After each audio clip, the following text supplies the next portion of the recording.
I feel like we need to start this episode like you do in like acting class, where you're just like getting out your willies or whatever, where we're like, wait, did I do that in acting class? Oh yeah, no.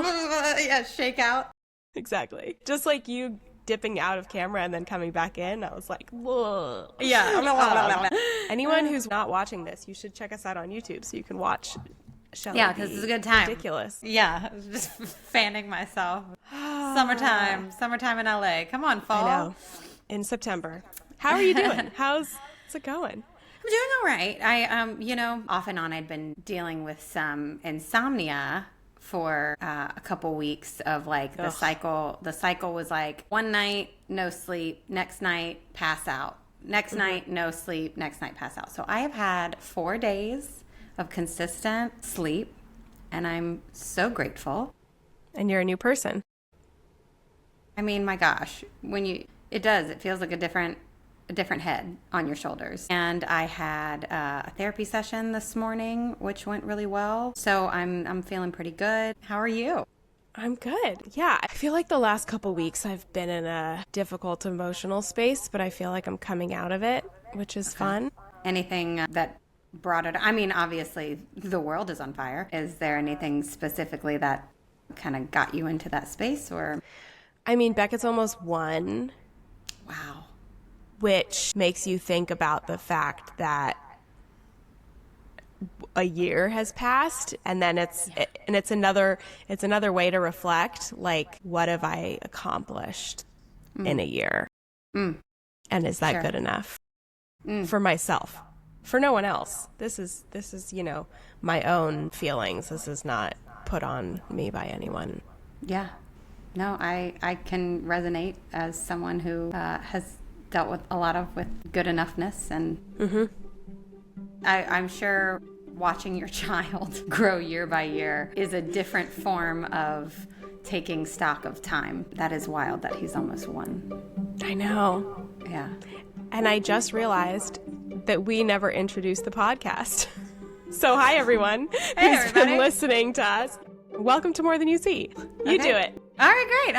Hey, y'all, I'm going to kick this off. Welcome back to More Than You See, where Deborah and I have conversations with creatives about their mental health journeys. As a reminder, we are not licensed practitioners or therapists, but hopefully in sharing our own struggles and victories, we can help you feel a little less alone and add some tools to your mental health toolbox. And obviously, we don't have a guest today. It's just another duo episode of Deborah and I, and we have some legitimate topics to dive into. So I sent you this article last week, and I was like, okay, we need to do an episode on this because, and I will put this link in the show notes, there was a Hollywood article that came out last week. The title is 5,000 podcasts, 3,000 episodes a week, $1 cost per episode behind an AI startup's plan. So basically, this is created by someone who used to be very high up in C-suite at Wondery. And basically, their pitch is that you go to them and they create an AI podcast host for you. And they can do that for $1 an episode. And it's their pitch is so that you don't have to pay celebrities a lot of money in order to host podcasts, which I mean, I have so many feelings about this. What was your initial when you saw this? Well, I mean, initially we are in the full rise of AI and we're utilizing it as tools, and now it's, everything's about the future of AI takeover. It's taking over our jobs, it's taking over manual labor. We are in, I believe, real time of seeing all that happen. So now going into the creative sphere where we see AI being used to write scripts, take over creative content. Now with podcasts being in like the number one sphere of, people listen to all kinds of things. And of course there's 1,000,001 different podcasts with 1,000,001 different hosts. So now AI is going to get involved in that. I think, honestly, my initial take is that the numbers of it all, the sheer numbers, how 5,000, episode or 3,000 episodes, thousands of episodes, where you and I know in real time, it's like to create one episode and to put the work behind and the editing and showing up to record and all that, it's frightening that, yeah, you can pay minimal amount of money. The system will do it all for you. It's all going to be bing, boom, bam, super fast. It is frightening. And I think I go further into it with more of the soul of everything and the fulfillment of everything, where there's a lot of people in this space that talk about things that are important to them and or share information that they have or expertise and knowledge. There's heart behind all this. And with AI, it's going to just be copy and paste, where it's going to be saying the right things and presenting all information, and it'll be easy access. But what I fear the most is the loss of connection between all of us as humans. That's why we tune in to real people. So it's tenfold, where there's just so many things about it that I fear for the future. No, what are your thoughts on it? I know you've got a few. I mean, a few things. Like, it's interesting because I was talking with Brian earlier about this book called Here Comes the Sun. I haven't read it. My dad was saying that everyone should read it. It's about China's efforts to go 100% solar and wind powered. And it's something that, like, they 3 years ago was like, we're going to go entirely eco-friendly with our energy. And they did it within 3 years. And Americans think, or some Americans think, that we are this, amazingly powerful nation and we're ahead of everyone in all of these different ways. And it's just categorically untrue. And we were talking about how the one place that America does have is Hollywood still. That, like, people still tune in to American movies to watch American stars. And of course that's a broad statement and there's a lot of nuance there, but he's right. Like our military and Hollywood are the two actual ways that America is ahead of other countries. In every other way, we are falling behind. So it kind of made me very sad to think about that and to think about the fact that we are commodifying podcasting as well. Because it's basically like, what I love about podcasting and what I love about listening to podcasts is listening to a conversation of two people talking about a subject matter, and either the conversation is going to question things that I believe, or I'm going to agree with it, or I'm going to learn something. Like, I never know what I'm going to get when I listen to a podcast, and that's what I really, really enjoy.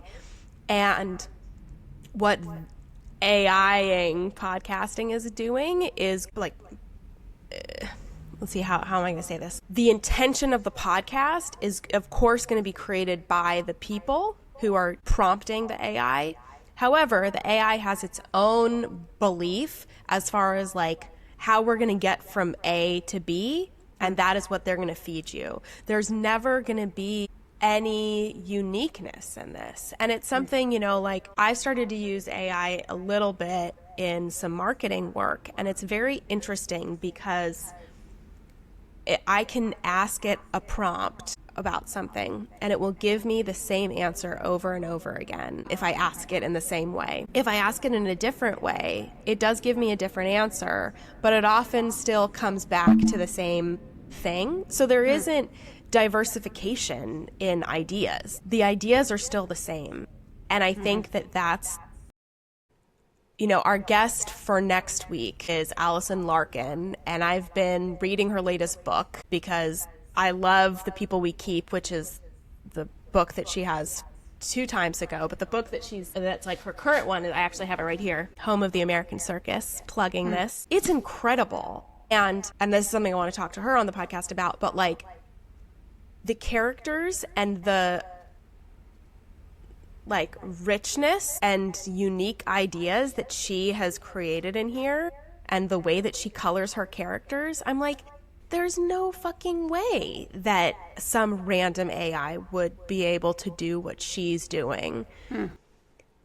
But I only know that because I consume media that's created by artists.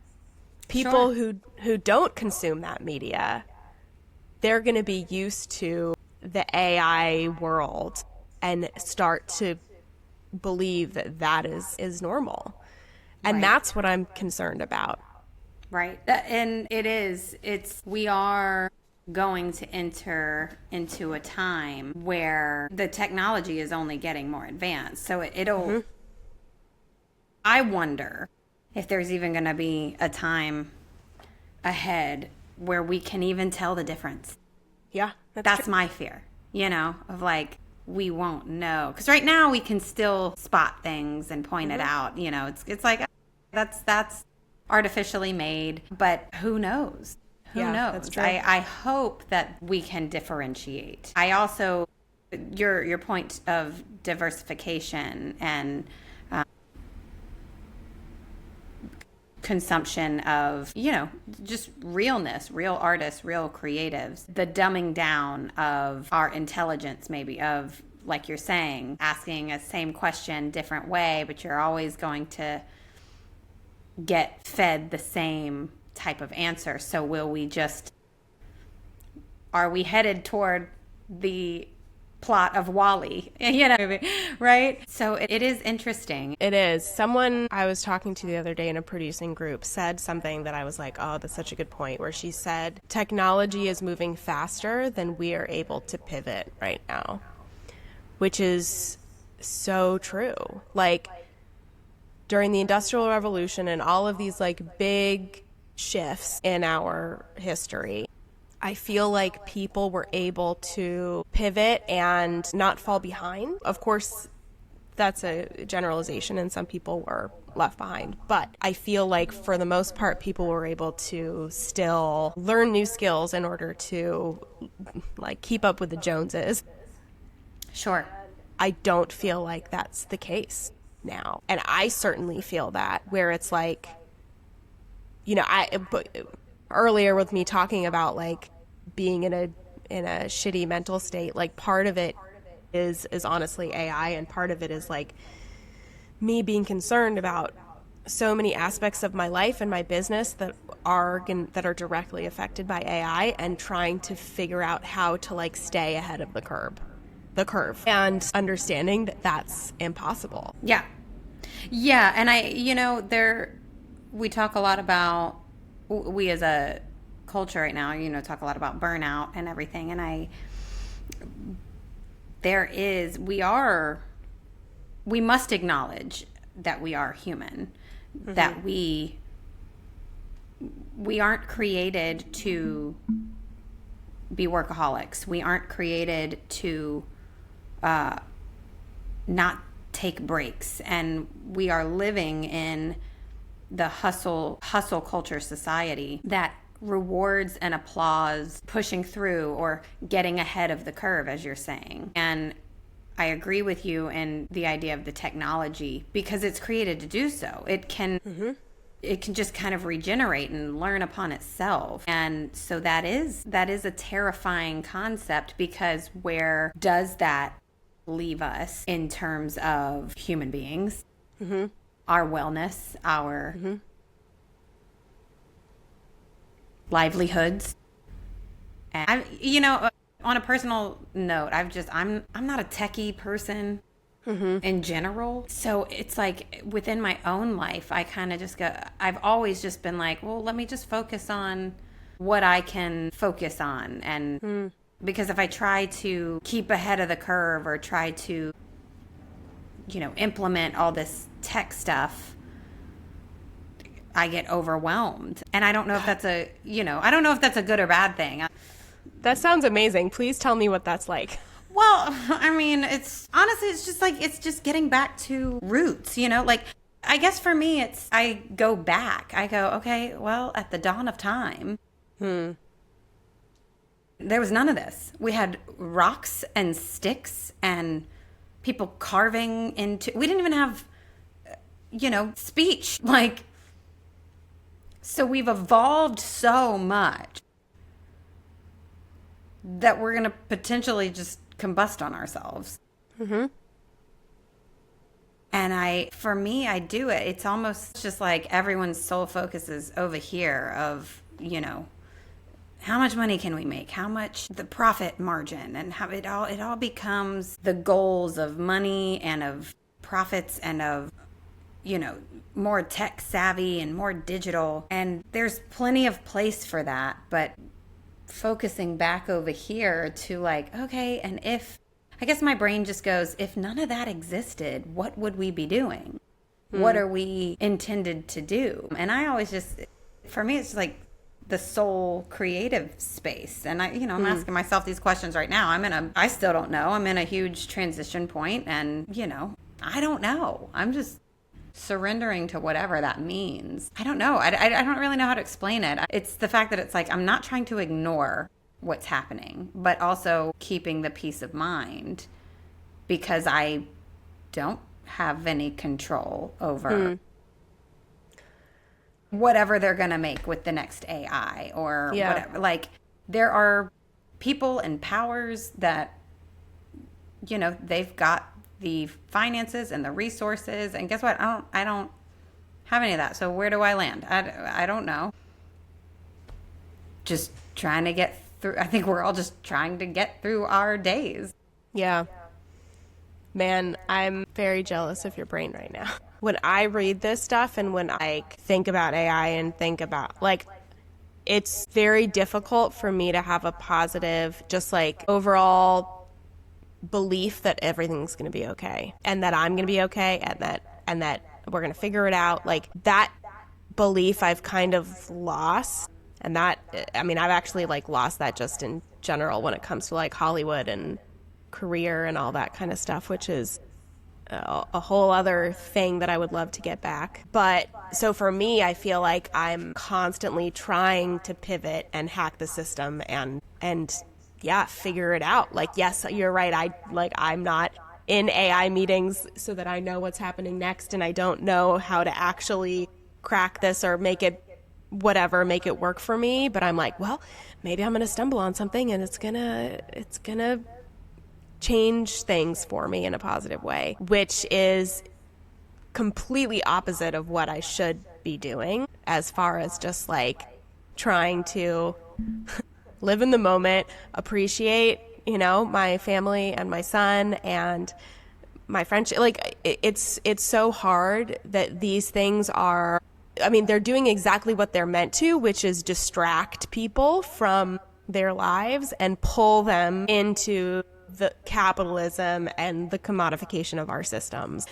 This shit is working on me very well, and I'm trying to figure out how to break that hold that it has on me so that I can just come back to what's just the baseline stuff. My friend Helena says that every decision she makes it in the framework of, if when she's 80 years old and she's sitting on her front porch, would she be disappointed if she like didn't do this thing, or would she be happy that she did this thing? And I've been trying to frame my thoughts more like that. Yeah. Because that's, you're right. That's where we came from and where we're going to be in, 60 years. Like, that's all really what matters.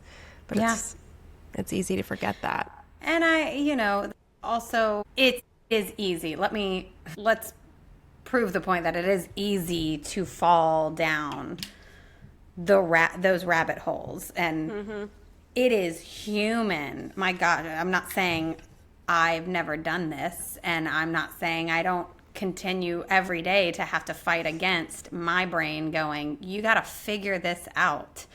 There is an answer to be figured out. Or I guess I'm learning to stop giving myself as much self-importance. Interesting.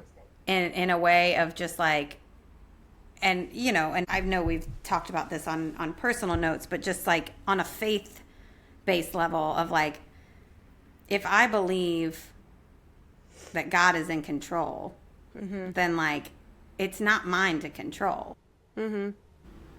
So I can't make myself so important to think I'm going to figure this all out tomorrow, or, I'm going to have all the answers of my own life or how the world is going to operate in the next 5 years, For 30 sure. years. Yeah.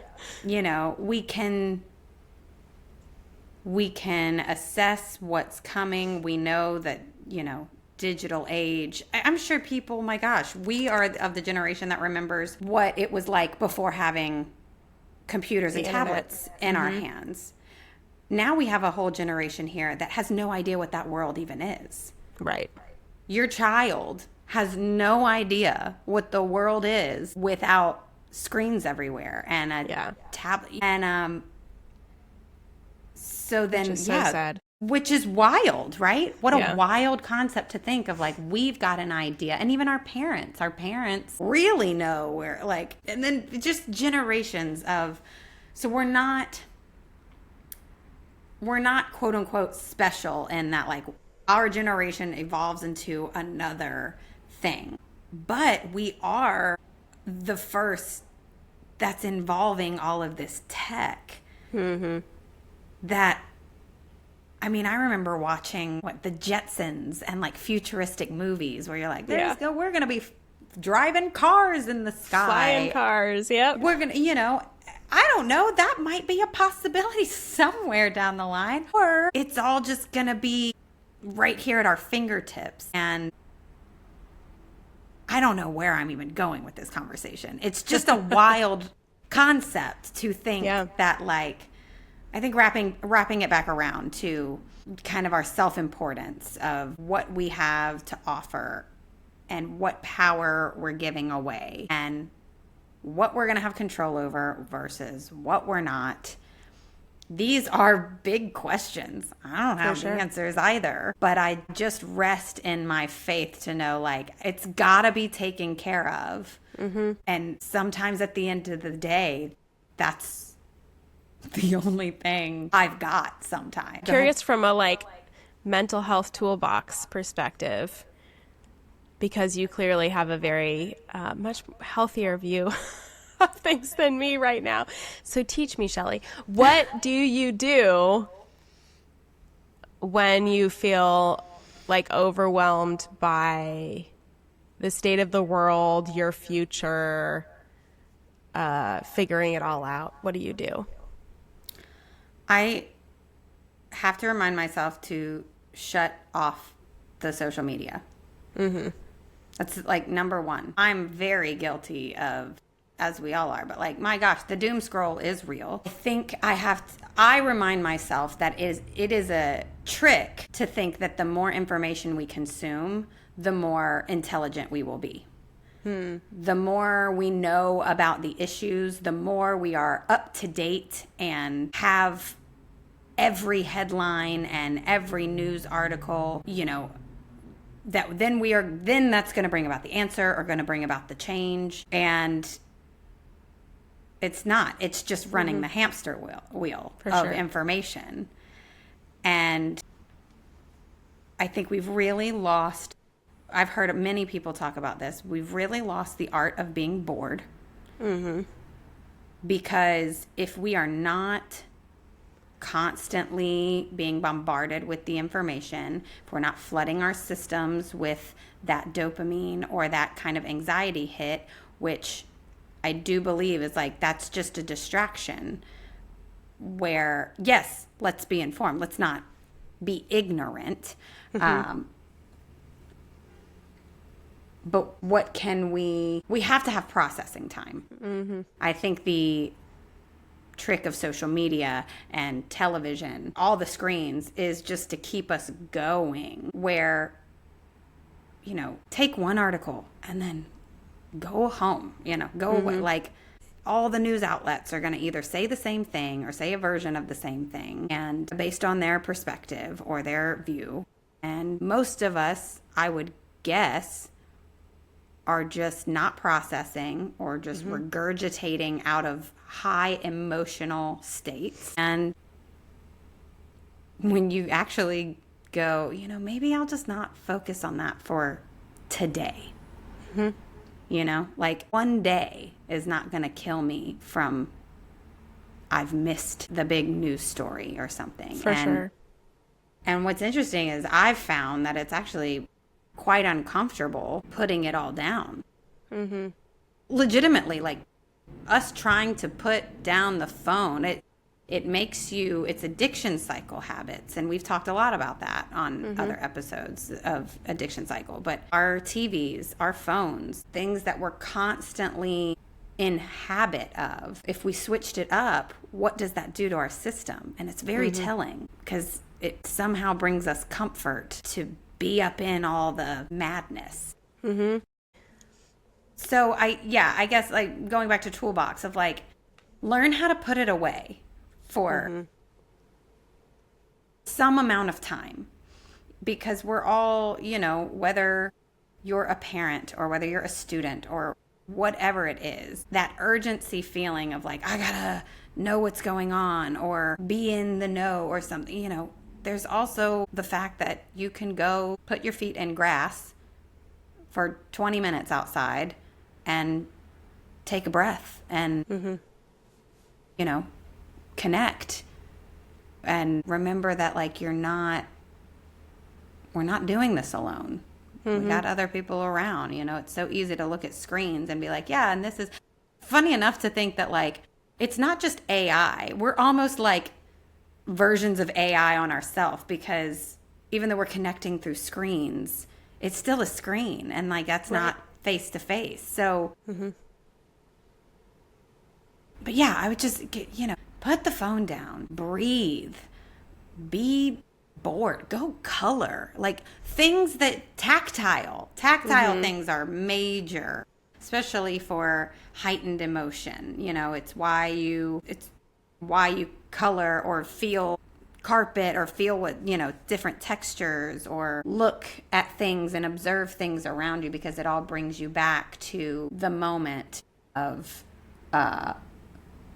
presentness and connection. So those would be the tools in the mental health lane. I want to highlight what you said about how technology and social media and stuff is focusing on and stoking our anxiety, because there was another article that I saw, this was a couple months ago, about how there's AI programs that are creating ads that are specifically built to make you angry. So there's bots that know that I am left leaning, that I have dogs, that I have a child, that I'm a creative person, that like knows those things, and then will build ads in order to make me angry. Because it's probably something I should look into this, but it's probably something about how, like, in our brain, anxiousness and excitement highlight the same part of your brain. So if you're anxious about something and you're excited about something, it's very difficult for your brain to actually be like, okay, which one is it? And so that's one of the reasons that, like, with the blockers, that they have, like, for your brain, because it kind of allows your foundation to kind of settle and allows you to kind of go, okay, am I excited? Am I anxious? Like, which one is actually going on in my brain? It allows you to assess things. I bet there's something similar when it comes to your anger is highlighting a very similar part of your brain as something else that's a positive thing.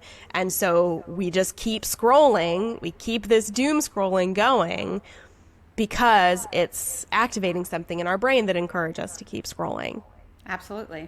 And we see this all the time in public discourse, where it's like, if you're radicalized and you say something that is causing a big response for someone, that is going to get more response than just being neutral or being more understanding of both sides, like whatever. And so I think it's so important to remind ourselves that the technology is a tool, but it's not our friend. And it is a multi-trillion-dollar business that is constantly evolving in order to keep us attached and addicted. And I mean, you're so right. And none of this is like groundbreaking or new, but I think it's important to remind ourselves of this.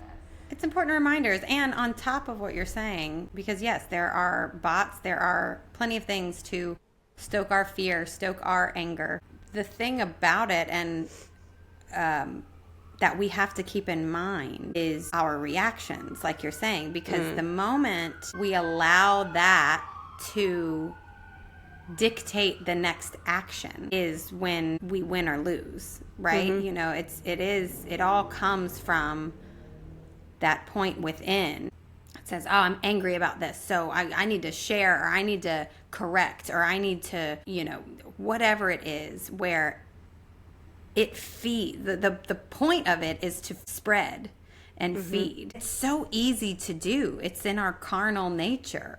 Feel something, must do something about it. We all have a system of justice and button when we feel like we've been provoked or wronged, and it takes a lot of discipline and restraint to pause. And think, you know, what is this trying to evoke within me? And what is this wanting to spread throughout? And that's why, again, I think especially on social media, it's wonderful that we're so individual and unique, and we have our opinions, and we all think we're right. I'm such an observant person. Sometimes to the point where I'm just like, am I not jumping in enough to be part of a solution or whatnot? And I've always been this way of just like, I can't stand trends. I can't stand when like everybody is just in the game, and I'm like, it makes me want to look the other way and go, what's going on over here? When we're all shouting and we're all stoking the flame, for me it just becomes like, it's just a lot of noise and I don't know where to listen. You know, then that's what becomes the overwhelming flood of like, okay, I'm hearing everything. I can hear everything, to the point where like I don't even hear myself anymore. I don't even know. It's scary because I'm also a person where I just think, what's even true anymore, you know? For sure. We've just got so much going on, so many stories, so many patterns, you know, where we all think we've got the real story. It's like, what is even true anymore? I go back to just being like, I don't know, we're just so small on this big rock in the solar system. Maybe I can just breathe. Yeah, for sure. Maybe I can just stop and breathe. Yeah, listen to yourself. I've got a good news story. I love a good news story. Give us the good news. I know, right? This one's really cool, and I was like, oh man. And I was going to do a TikTok about it actually, and then I was like, no, I need to repeat facts, which I'm not going to remember for TikTok. So this is from the Good News Network, and it's about this organization called Food Rescue Hero, and they have rescued over 250 million pounds of food from becoming waste. It started in Pittsburgh, and basically what this organization would do is they would collect food that was not sellable for either like aesthetic reasons, it was near the sell-by date, or it was ordered by mistake. And so when it first started, they would actually bring all this food into this kitchen and cook meals from this and then give it out to people. And they were churning out 600 meals a day. And so in that first little bit, they turned 70 million pounds of food into 57 million meals, saving 30 million pounds of emissions from the food going to waste. It started in 2019. And now they've expanded to Illinois, Arkansas, California, New York, Colorado, North Dakota, and Texas. And they have now prevented, they say, an estimated 102 million pounds of greenhouse gas emissions. So it's the same impact as removing 4,000 43 cars from the roads for an entire year. Which is insane. Isn't that crazy? Because it's so interesting. Like, we always forget, and, you know, going back to our roots and where everything comes from and all of this, like, we forget that, like, the food that we eat has a global impact because it was, you know, it was on a truck. It was picked or prepared by someone. Like, there's a lot of global emissions and impact from all of the food that we consume because neither of us live on a farm and, you know, cook and hunter gather our own stuff. But, you know, like, I wanted to kind of end this episode with this because it's a very positive thing. And so, like, the CEO of this organization said, "We were founded on the principle that people are wired for good, and our food rescue hero community has validated that belief many times over." And I think stories like this I need so bad, because it reminds us that, number one, people are out there doing good things. And I think she's right. I think that, like, at our core, we're good people and we just want to help others in our community. Yeah. And we just need to ignore the noise long enough to reconnect with that side of ourselves. Because I think that we get, like we said, our hatred and everything else gets ignited when we're in this mob mentality of what's going on in the world. And when we actually, like, sit with ourselves and listen, then that's when we're able to do good in the world. Yeah. That's incredible. I mean, what an incredible mission and ability and growth, because these are things too, kind of wrapping back of, like, we can get so worried and bogged down with the tech and the AI and everything. And at the end of the day, you got people over here, you know, working on the climate and the food emissions, and we're not seeing that, right? So we must search out the good news as well. Yeah. Yeah. I think so. That's a great good news story. Right? Aw, thanks for doing this episode, Shelley. Yeah, this is great. Do you want to close us out, since you're the one with all the notes and everything today? Sure. Let me get a blurb out here. Let's close it. All right, everyone. Well, thank you all for tuning in to More Than You See. You know, we love to hear from you. So be sure to leave your comments, questions, something you found helpful or relatable about your own mental health journey or the distractions and the chaos of today in our Instagram and TikTok, which reminds us, next point, connect with us on Instagram and TikTok at More Than You See. And of course, you can check out past seasons and more episodes wherever you listen to your podcast, and watch us on the video version, which is on YouTube. All the links are going to be in the show description. Be sure to like and subscribe, and you can get all the latest info from us. This is a Pink Boots production. Woo-woo. Am I doing the outro tag? Sure, go for it. Let me take over Deborah's slot. Please remember to be kind to yourself, and remember that you and everyone around you is more than you see. We'll see you next time.